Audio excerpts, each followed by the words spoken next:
Yo guys, so welcome to today's podcast. Well, in today's show, we're going to be talking a bit about how it is that I've scored a first class in Masters of Pharmacy. How have I done that? What is pharmacy in general? How to get in? The revision techniques that I've used, and ultimately my personal journey in climatizing to ultimately achieving that grade. So basically everything to do with pharmacy. Yeah, sorry about that, Vihesh. We got medicine. No, No. I'm not saying no. That wasn't passive aggressive at all. I was just saying we're going to be talking about pharmacy. Okay, yeah. Sorry. That wasn't passive aggressive. Also. Let me just get that. Too late. You got the prestige. You got the med. Okay. I'm sorry. All right. I'm joking. You start off. So you had your exams very recently, as we established, and you got a first class, which is, I mean, amazing, because who can pass university saying they got a first class and get a placement in the industry? But we'll get to that in a second. Yes. Wow. Yeah. Just like as a starter question, how did you find those exams? One moment. Let me just fix up my hair. Sorry. I found those exams actually relatively tough, to say the least. But whether that would be exams, assignments, I was able to get through them. It was quite tough. There were some exams I was a bit on the fence about, but everything turned out to be all right, So, in all honesty, a lot of pressure. Of course, there's going to be a lot of pressure going into these exams, and feeling like you haven't done enough. And there's always going to be that feeling deep down inside that you're going to be like, oh, have you done this? Have you done that? There are going to be areas that you haven't covered. There are going to be some doubts when you're in the exam, when you come out the exam, when you talk about the exam. But nonetheless, I think overall it was fine. Everything ended how I was wishing it to end, and it did end. So it was like a fairy tale ending that I was kind of praying for, and it came through ultimately at the end of the day. Sorry, I was muted. Okay, nice. And did you do the mistake of, well, I say it's a mistake, but it's not that deep, to be honest. But after you finish the exam, you just instantly go to your friends, or you instantly go to other people. Yo, what'd you get for this question? Yo, what'd you put for that? Yeah. So, and did that help you, or did it make it worse? So if you have a really close friend of yours on the course, and it's just another mate, I was really close to one of my mates, really close to him. So it's just me and him, and I didn't really. Of course, I conversed with the rest of the cohort, but of course, I'll most likely just talk to him about what it is that I put down. I didn't really converse with the rest of the cohort because I felt like I was going to get oh no, did I put the right answer in? Did I put the wrong one? So there's too much going on in a larger group, and I can't. That's true. Yeah, because it's too much. People get different answers and you start doubting yourself. Yeah, especially when it comes to the calculations exam. It's either yes or no, as in not yes or no, sorry. It's either you've got it right or wrong. There's no beating around the bush. You can't say that, oh yeah, I've got this answer. I nearly could have got that answer. Oh yeah, I just need to add so-and-so. No. If you're off, even by a fraction, you're going to have gotten the whole question wrong, and you'll get the answer wrong. There's no beating around the bush. There's no such thing as working out. It's either you get the correct answer or you get the wrong answer. Okay, well, you got the pass that you wanted, which is great. But what everyone else is wanting to know, and what I want to know, is how did you get there? Just in, let's say, three top things. Yeah, you can be as broad as you want. 3 top resources, 3 top strategies, 3 top. I'm trying to think of a synonym or another way of saying it, but just 3 things that helped you revise and got you the grades ultimately. Basically, if you didn't have those 3, then you wouldn't have passed. What 3 things were they? So to put in summary, 3 things which I needed to excel my revision was with, number 1, a revision buddy to help with my OSCEs. So what OSCEs are? They're observed, structured clinical examinations, and ultimately at the end of the day, whether you're doing medicine, nursing, pharmacy, paramedic science, physiotherapy, healthcare allied degrees, you're going to have an OSCE assessment. And I hear all about this in medicine, and I hear all about these things in YouTube videos about how I did this OSCE, And there's lots of ways that you can like learn to improve these skills, and you need a study buddy to do that. So I ultimately worked with a friend, and passed that exam very well. Actually, I think I got like 70% I can't remember exactly, but yeah, a study buddy. As well as that, books that I used as like, you got to make sure that the books that you use are, of course, reliable, that the information that they contain is ultimately the correct information, and that it's something that ultimately your lecturers have used and do recommend you using. With that being said, Top 100 Drugs book, this is something that I cannot go or live without. I've divided it in a way that it's very structured, the way that I've divided it. You have the high-risk drugs here, which of course we need to know. It's not all the high-risk drugs, and this is not all the drugs that you need to know. There are much more. Too many drugs, okay? But these top 100, it's put in a way that it's summarized, everything is centralized, everything is there for you to learn. And I divided it up in the high-weighted sections as described as follows: infection, cardiovascular, endocrine, and central nervous system. Infection, of course, antibiotics, whatnot. Cardiovascular are ACE inhibitors, diuretics, so on and so forth, so cardiovascular medications to treat cardiovascular conditions. Endocrine, for example, thyroid conditions. You can have medications that treat these underactive or overreactive thyroid, levothyroxine, whatnot, so forth. Insulin for diabetes, metformin also for type 2, so on and so forth. This is CNS, central nervous system, so this is also neuro. So this would be like, say for example, antipsychotics, pain relief, and like stuff that you take for that, so on and so forth. And there are of course other sections when it comes to this. You have musculoskeletal, you have a respiratory, but of course they're not as high weighted. These are the high weighted sections, but of course I have labelings for the others as follows. The purples are areas for OTCs, so that's over-the-counter medications. This is something, again, I can't stress enough. I've bookmarked this and like carried out revision in a way that it's ultimately allowed me to go through this whole book, because you can see the wealth of information that's found within here. But to effectively go through this book in such a way that you're able to take in this information is you only focus on the pieces of information that you need to know, whether it's bold. You don't need to know everything on these pages, right, Vihash? Looking at it right now, do you think it's feasible to know all of this? No, I think I would stop at the first word, so no thank you. You young man, you got a lot ahead of you. Medicine, that's no easy feat. I've had it easy compared to you. I genuinely will have had it easy compared to what you will have it.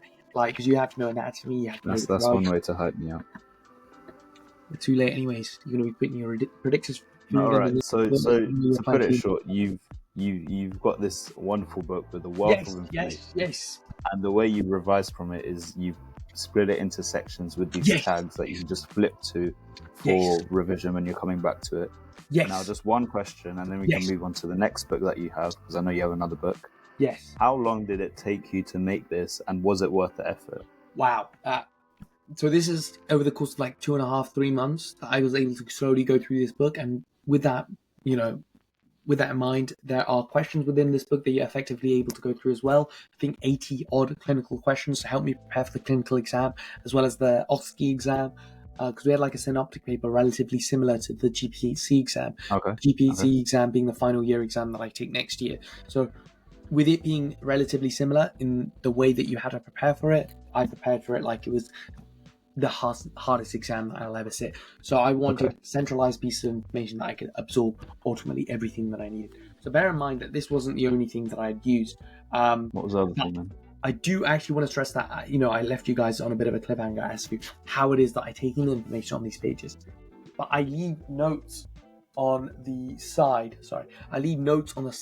I only pick out and extract the pieces of information that I actually need to know. And by making these notes in different colors, it will allow me, say, when I actually go through it and I focus on a specific section, that I know these certain things, whether that would be quick breakdown, common indications, what is the drug generally used for first line, I would then generally then describe it. Oh no, this drug is used generally second line relative to this indication, so and so here. And then I would say mechanism of action. I'd write like a quick little summary on the mechanism of action of how the drug works. Important adverse effects, very important, because that's something we need to know. warnings and contraindications. Is this medication contraindicated in this condition? Can you use it here? Or is it completely contraindicated in pregnancy, for example, like sodium valproate? That's just an example there. Important interactions. Again, guys, we need to know these sorts of things. Monitoring. Again, this is not something that's covered within this book, but a site which I cannot recommend enough. Something which I used in tandem in development of notes in this book was I had used these notes, which I had written out right by the columns. I had used the Specialist Pharmacist Service. I believe that's what it's called. SPS Pharmacy. Best resource that I cannot recommend enough to you guys. Check this out. Okay, next thing. Viyesh, do you have anything to say? No, that's very useful for people who can read books and people who are willing to read books. And it's very useful that you also said that you used the website, which was, just remind me. Specialist Pharmacist Service. Okay, so you use that in tandem with all the notes that you made from the book, right? That's correct, yeah. Right, okay, so that's probably a good way to go about it, because for someone like me who takes a long time to read books, I feel like I need some sort of... I'm a very visual learner, so I learn by just either watching a video or watching a diagram. A diagram, you know how they say a picture can express 1,000 words or something like that? I feel like a diagram is very useful for me. So the fact that you're using an online resource in tandem with the book, something I'd probably do as well, or something I'd have to do at some point. So what was the second book that you had? So of course we've so far said Study Buddy, we've said the Top 100 Drugs book, and there is one final book, but I would like to add 2 honorable mentions. So as in like the last one, it's more so to help with the OSCE in preparation in that regard. For those who did not get the experience that they needed in community pharmacy during their degree, because I worked part-time in Lloyd's Pharmacy, and I also worked part-time in my 4th year at an independent pharmacy in Stafford. And I did so only to help myself regain that, not only that experience in consulting patients firsthand, carrying out services such as cholesterol checking service, blood pressure service. So I check their blood pressure, take several concordant readings, and therefore then get an average, and then calculate whether they should. Actually, regardless, irrespective of that, I would be giving them advice. But on top of that, under supervision of a pharmacist, I would then go off to say wherever necessary advice, whether that would be lifestyle related, non-pharmacologically related, or whether that would be pharmacologically, but at the discretion of the pharmacist, of course. But with that also being said, I did stuff like Fit to Fly. I did stuff like, so Fit to Fly was like the COVID test that you do back in the day, back in like 2021, I believe, when you needed to have like a certificate before you had to fly off, like a negative test result. You had to have your passport, we confirm your identity, we get a stamp, we sign it off, we give it to you as a certificate so that you can go off and fly off to wherever you want to go to. But that's what you needed, and that's what I did. It's not very pleasant. You're sticking like a bud down, like swab. It's not the most like. But all of that. All of that you had to go out of your way to do that yourself, right? Of course. So because it's all voluntary. It's not that you had to do it. It's all voluntary. Of course, this is something that I had set out for myself. It's ultimately a task which I felt like I had to do personally. And this goes without being said, guys. You have to kind of really put the effort in from the get-go. Whether that would be, guys, a year 1 doesn't count for our final year grade. I would say from the get-go, try and put as much passion and effort as you can towards your degree, getting experience outside of your degree, and beyond that, really learning to build up your skill sets, your competencies. Because at the end of the day, you're going to be qualified one day, and you want to be able to you're going to be doing these things anyway, right? But it's going to be on you, on how quickly you can learn something, how quickly you can like grasp certain techniques, and thereafter essentially excelling in the workplace. So I really want to get that experience in communicating with others, developing my communication skills, and seeing how well I can ultimately work within a team. And that goes without being said. So I've said the community part, and I've done like hospital placements as well. But sorry, back to what I was saying originally. So the final thing I would say is this counterintelligence book, which of course aided my learning in community pharmacy. And there is another book that I would recommend alongside this for my OSCE revision as well. It is called Community Pharmacy by Paul Rutter and get the latest edition. Arguably one of the most helpful books that you can use. The questions that they have at the end of like a given topic that you cover, immaculate, perfect. I can't describe enough to you guys how perfect that was. And again, like I'm going to keep on saying it just goes without being said. You need to have these books in a centralized way and go through them. And of course, people take notes and take in information differently. But having these books which have helped me, which will most likely help you guys as well, it's going to do absolute wonders. And only if I knew this sooner. Of course, I found this out back in, I believe, third year. And I believe it should be compulsory for students to have these books from year 1 onwards. So this is like a year 1 starter pack. If you're starting pharmacy out now, guys, this is coming from someone who's got a first class. Get these textbooks, learn about it, learn about these drugs. Now, of course, you might be throwing yourself into the deep end because, again, you'll be learning about the foundational understandings of how a drug works. Yeah, of course. Yeah, I do understand that. But there's a large part of recall and understanding behind certain things like, side effects. You can know a side effect of a drug. You don't necessarily need to know everything about the drug to know the side effects. It's more so cause and effect. If you take this drug, you're most likely going to get the side effect. If you can start off with that basis, your surrounding knowledge will only ever develop from that point moving forward. Okay. So those are the 3 main things that I would say that you'd need to have. Okay. All right. Sweet. Now, you said you made these notes from the books over the course of 2.5 months or 3 months, or however many months, right? So when it got to like the last week, I'm going to trim it down to the last week of the exam. Yeah. So you have a week before the exam. What did you rely on the most to keep your nerves on a down low? Yeah. And B, just make sure you haven't got any missing gaps in your knowledge. Okay. So firstly, there's going to be an absurd amount of information that's going to be everywhere. Okay. The way that I felt like I was able to effectively organize myself was, number 1, post-it notes. Post-it notes in writing down the things that I was always forgetting. So small things, whether that would be something that I would have like trouble sometimes is with, let's say, I don't know, it would be like something to do with, I think it was epileptic drugs that I wasn't always like, anti-epileptic drugs that I wasn't always like set in stone sometimes. Okay. Because of course you have some which are of course brand specific, some which are non-brand specific. There's of course different categories when it comes to this sort of thing, and I tend to, if there was a piece of information that I would feel like, it's like free floating in my mind and I need to write it down, I had 2 whiteboards, guys, 2 large whiteboards, and I had them in 2 different areas, one by the windowsill, one on the door. Okay, so not only would I have these post-it notes to write these things down, I would stick it on the wall everywhere. Okay, I would like jot out my thoughts, but I would also write down certain things on these whiteboards and I would teach it to myself. Now, the problem with knowing or having to know too much information is because it's incredibly easy to forget. But nerves will be your demise in an exam, or ever in like a preparation to an exam. If you're having nerves and you're jittering too much, I need to know this, I need to know that. No, that's probably the worst way to go about it. Probably the best way to go about it is calming yourself down, knowing what you feel like you need to know, and just sticking to that. Creating a regime, staying consistent, and just ultimately because there's nothing you can do. In a week, you're going to be sitting an exam, which is going to be deciding like whatever grade that you're going to get ultimately, or whether you even need to retake the exam. So there's 2 ways you can go about this.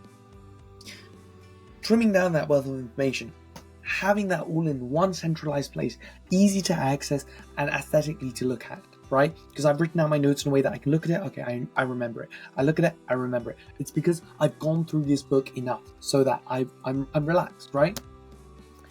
If I'm going through this last minute, I'm going to be stressed, okay? So that's why I say start early and start quick. The sooner you start, the easier it gets. And what was the second part of your question? Right, I've deviated slightly. Go on. No, did I have a second part of my question? No, you answered it pretty well. And when we do a pod or an episode on how I tackled my exams that I had this year, you'll find that there's a lot of similarities between what we're saying, because when it, like you said, when it gets to a week before your exams, if you do not know, or if you find that you have gaps in your knowledge, then of course you want to fill that in. But you should be at a point where whatever happens. You've done the most that you can. There's no point in stressing over what could happen or what happens if this I forget this, or if this certain question comes up. You need to realize that you've had plenty of time. It sounds a bit what's the word? Cruel. But you've had plenty of time. You've only got 1 week left. Yes, you could do a bit of cramming, but if that's going to elevate your stress, is it really worth it? If it's going to elevate your nerves, is it really worth it? If you're going to have a panic attack, which I've experienced, so I know what it's like to have a panic attack during an exam, it's not going to be worth cramming all of that. You should ideally have, depending on the exam, you should ideally have about a month of preparation before it, at least, if not more. And that way you're ensuring that you're not cramming a whole lot, and you're not feeling really stressed and nervous, because like you said, if you do, then it's not going to help you. It's going to be a demise in the exam like that. Of course, without a shadow of doubt, you put that really well, Viyash. And of course, there are going to be certain overlaps between what we say, but that's of course something that we need to stress to them. Any learnings or failures that we've gone through, we need to make sure that our audience and you guys watching here right now understand, like, what we say here firsthand. We've gone through it, so you guys don't have to. Actually, you know what? Go through it as well, but like, take our advice, but take it with a pinch of salt, because everybody has to experience it at least one time to understand that, okay, this is what I need to do. Only if you're getting wins, if you're getting W's left, right, and center, it's only ever going to boost your ego up. If you're getting L's and you're getting only ever pushed down, you're failing, you're doing this, you're losing that. Okay, what I mean is, like, if you failed an exam, you're not going to fail it again. Do you get what I mean? No. I'm not saying fail an exam, guys. I'm saying, like, you might get a grade, Viyash, that you're not happy with, and you're going to be like, okay, cool. I felt like, personally, I failed myself. I saw it firsthand. I saw it firsthand when I was doing my GCSEs. My predicted, right? I think we did predicted in the January before my exam in June. Right. My predicted were horrendous, if I'm completely honest, and it put me down. But I remembered what you said, and what do you say? You say you never lose, you only learn, and that's stuck in my head since then, right? Whenever I get a bad grade, what I do now, forget that. Well, not forget it, but obviously I'm gonna learn from that. This is what I need to do. Comeback, bro. The comeback in GCSEs was insane. So I surprised myself with it. What'd you get? I'm just saying. What, bro? You know what I got? What was it? I got straight 9s in GCSEs. But wow, guys, straight 9s. This guy's he's part of 1%. I'm not saying, what I'm trying to get at is that wasn't like, I haven't been getting straight 9s since I was born. Like SATs, I didn't get a straight 9. Well, I don't know what the equivalent of straight 9s. Okay, but I'm I just know saying, what you mean. Yeah. You're gonna have to have these pitfalls, and I've had it in everything. In almost everything that I do, all the hobbies, all the interests that I have. Yeah, you're never going to have like 100% win streak, and if you do, then maybe you're just a special breed. Because I don't feel like most people are not on that level to get 100% win streak like that. So you need to get at those pitfalls, and when you do have a pitfall, you need to realize it's temporary. Exactly. You can always come back from it. And I can't stress this enough, guys. Like what Viyash has said, I feel like he's mirroring me. I feel like Viyash is like a younger me, but is going to do way better than me. That's what I feel like he's doing. Medicine, Imperial, Oxford. He's on track for big things. But what I'm saying is, guys, is that he's only going to be saying the same things as me because we're going through the same things. We've had similar pitfalls. We've had similar setbacks. Of course, Viyash, I don't mean this maliciously, but of course you're going to have more setbacks. You're going to have more adversaries. You're going to have more failures, okay? But that will only lead to long-term success. Do you get what I mean? Long-term gains, yeah. If I take you guys back to a time where I competed for possibly a really, really life-changing internship, which I had missed out on, would be the AstraZeneca summer internship program. Back towards the end of year 3, just before my year 3 exams, I had competed and got to the final stage interviews for my AstraZeneca interview. And it's a shame because I didn't make it through. And I learned a lot from that. I learned that there was so much that I needed to improve, whether that would be how I held myself, how I came across, and possibly even sometimes the answers that I gave. And from that point moving forward, I made an absolute huge change to not only how I was being interviewed, how I carried myself, how I answered questions, but I felt like that was a big thing with my confidence going into that interview, because it felt very intimidating. Big pharmaceutical, big AstraZeneca has asked me to come to the final stage interviews. Oh, you can't mess this up, Joe. You can't mess this up. You can't stay jittery. You can't fumble on your own words. You got to answer you got to give answers with conviction and confidence. You can't be questioning yourself in the middle of an interview. And that's something I felt seep in. Doubt, worry, imposter syndrome even. Am I even deserving of it? And I'm thinking like, what? Why is my mind going blank? It's because I haven't prepared enough. It's because I haven't composed myself in a way that I've been in this situation. No, it's the first time that I've been in this situation. But I'm glad I went through that. I went through that failure because that only led to me succeeding in probably one of the most competitive internships that I'll ever get in my life, which is known as the GSK program, which I'm ultimately in. This research and development program. Not many people actually make it into these foundation training year programs, and I was able to actually make it through. I think there's only a handful of people only make it into these. I believe Pfizer took on 2 people this year. AstraZeneca, I can't remember, but I think it was less than 10 people, and I think it's the same with GSK, something around like 8 to 10 people. And with that being said, that's less than 25 people in the whole cohort of pharmacy across the country get into this sort of thing. Mainstream is community pharmacy and hospital pharmacy. And I was able to actually have the privilege and succeed and actually get into GSK research and development. And that's actually a true passion of mine. That's mental. But thank you. Like, with that being said, like, in order to get to that position, I need to fail that interview. I need to go through the application process from the very get-go, start from the rock bottom and build my way up. I got the call up, the final stage interviews for GSK, a foundation year training program in, I think it was August, right? Absolutely smashed that interview out of the park, because there was one thing that I'd learned, that you can't let these failures define you. You only allow them to push you forward. And if I had let that failure define me, I'm never going to make it into industry. It's too hard. There's always going to be someone that's going to be smarter. Yeah, there is going to be someone that's always going to be smarter than you. But I'll tell you one thing. How do you set yourself apart from everybody else? It's all about the effort that you put in from the get-go. That's all I have to say. And I feel like the effort that I have put in or poured in through this course, through any interview that I've done, for anything that I really had a passion for, I've always given 110%. And I tell you this right now, if there was a gun put to your head, you're not going to half-ass the interview. You're going to give it 100%. All right? So come on, guys. Yep.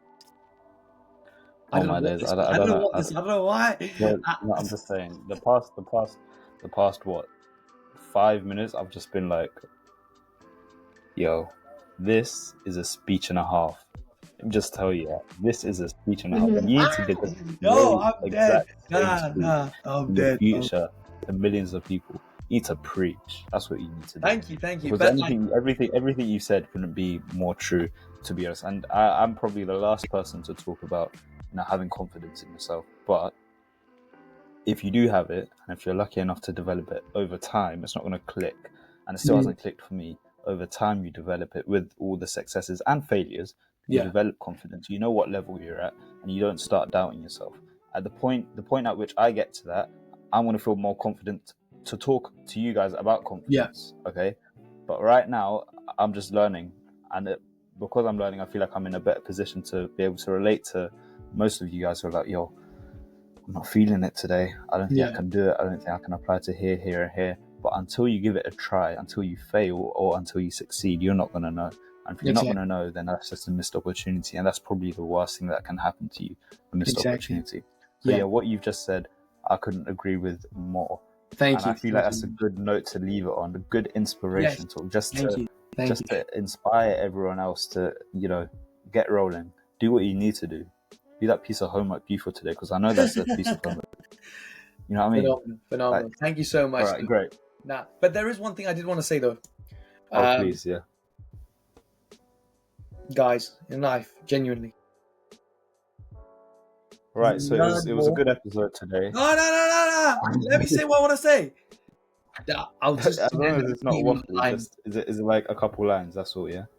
Now I want to edit right next to me. Actually, if you can run it now, that would be actually really good. It was about Virat Kohli and him giving advice to someone about what I pretty much just said.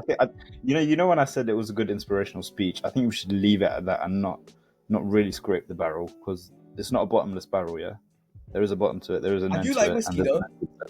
Whiskey, like whiskey made in like certain barrels. I do like whiskey. It's completely unrelated. Sorry. I mean, you had your inspirational speech, and now you're getting to that level where it's overlapping with waffle, and I think we should bring it back.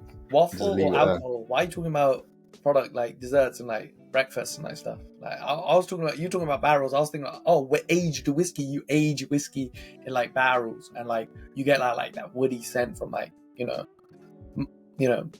I can't remember his name, but like you can get really nice Scotch whiskey. Like, okay, I've never drank whiskey in my life. I don't know why I'm saying this. With that being said, guys, let's leave it. Have you got anything else to say, Yash? No. This has been an insight from you into pharmacy, and very well done. And I don't know where I was going with that train of thought. Yo, it's been nice talking to you. I'll see you for the next one. Yeah, when I get my grades back, I'll probably do like a similar kind of thing, just giving you a bit of insight into what I did. If it doesn't work out, you're not going to get anything. I think I said this in the previous one. If it doesn't work out, you're not going to get anything. So, tough luck. You guys will be getting something. Don't worry. All right, take care, guys. Thank you so much for watching.